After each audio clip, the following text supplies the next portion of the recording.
The Centers for Disease Control and Prevention just admitted that they made a mistake in response to the handling of the COVID-19 pandemic.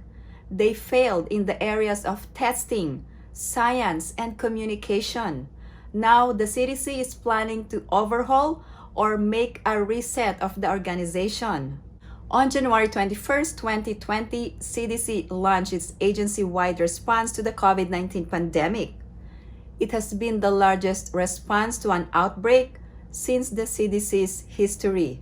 The U.S. Centers for Disease Control and Prevention announced that it is going to overhaul the agency because of its public mistakes in the handling of the COVID-19 pandemic. So the agency received widespread criticism because of its mixed messaging on masking, testing, social distancing, mandates, and communication. In my opinion, the CDC failed the American public in response to the COVID-19 pandemic. The head of the CDC admitted to its public failures and is taking full responsibility and accountability over the mistakes and in response to the COVID-19 pandemic.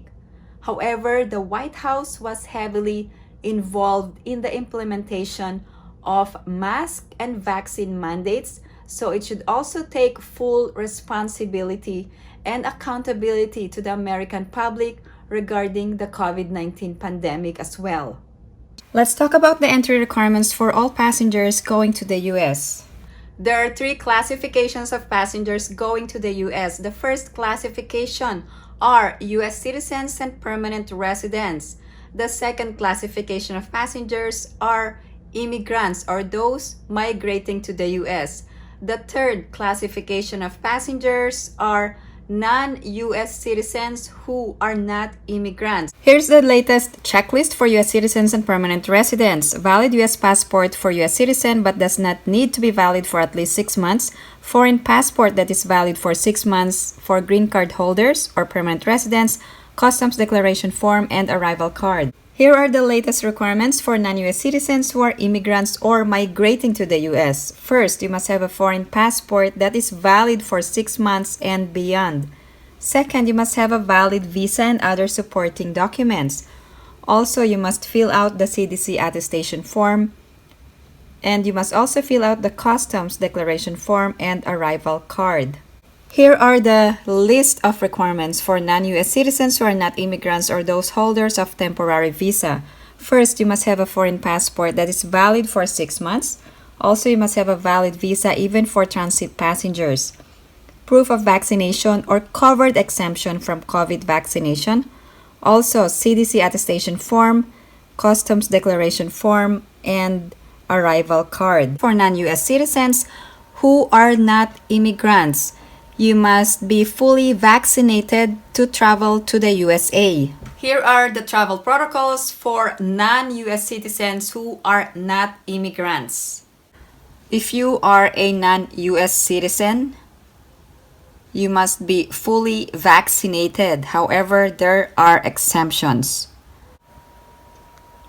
Children below 18 do not need to be vaccinated. Also, there are covered exemptions. I will discuss this later in this video. For non-US citizens who are not immigrants, booster shot is not required. Here are the latest approved vaccines when flying to the US. Here are the vaccines approved by the US FDA for single dose, Johnson & Johnson, and also Johnson & Johnson by the World Health Organization. For 2 doses, Pfizer, Moderna, AstraZeneca, Covaxin, Covishield, BIBP or Sinopharm, Sinovac, Novavax or Covovax, and there's a certain clinical trial vaccines which have confirmed efficacy, which is Medicago. Also, let's talk about the requirement of being fully vaccinated for all non-US citizens who are not immigrants. There is a definition of a fully vaccinated individual. Foreign travelers must provide official vaccination documentation, and airlines will confirm that the last dose was at least 2 weeks prior to the travel date. There are also specific information regarding official documentation. First, the personal identifiers, such as your name or date of birth, must match the personal identifiers on the travel documents. You must also name the official source and the vaccine manufacturer and the date of vaccination. You must also prove that you are fully vaccinated depending on the type of vaccine that you received, whether it is a single dose or a 2-dose series of vaccine. Also, if you received mixed vaccines, you will also be considered fully vaccinated. If not, you will be denied boarding. Now, how the 14 days are calculated. Your last dose must have been given a full 14 days before the day you board your flight to the U.S. For non-U.S. citizens and non-immigrants, here are the covered exceptions. That individuals are persons on diplomatic or official foreign government travel. Also, children under 18 years of age. Also, persons with medical contraindications to COVID-19 vaccine. In addition, participants in certain COVID-19 vaccine trials, persons issued a humanitarian or emergency exception, also persons with valid visas except B1, B2 who are citizens of foreign country with limited COVID-19 vaccination.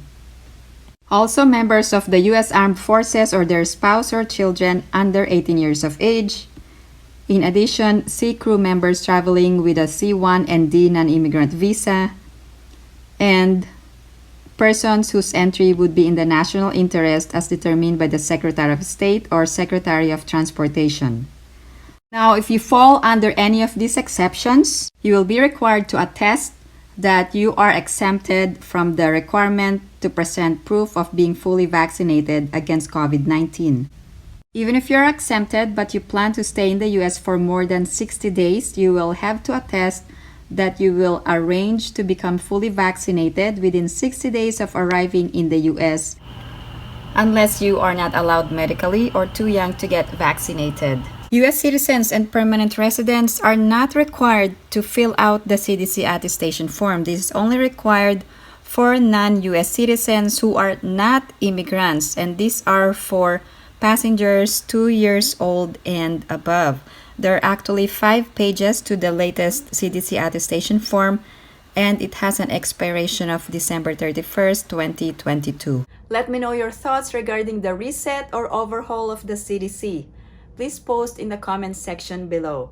If you have any other questions and comments, please post them down below and I will get back to you as soon as I can. Again, thank you guys for supporting my channel. And if you haven't liked this video, please give it a big thumbs up. And if you haven't subscribed to my channel, please subscribe and hit that notification bell. I always welcome new subscribers. Thank you guys for watching. I hope everyone is staying safe and have a great day.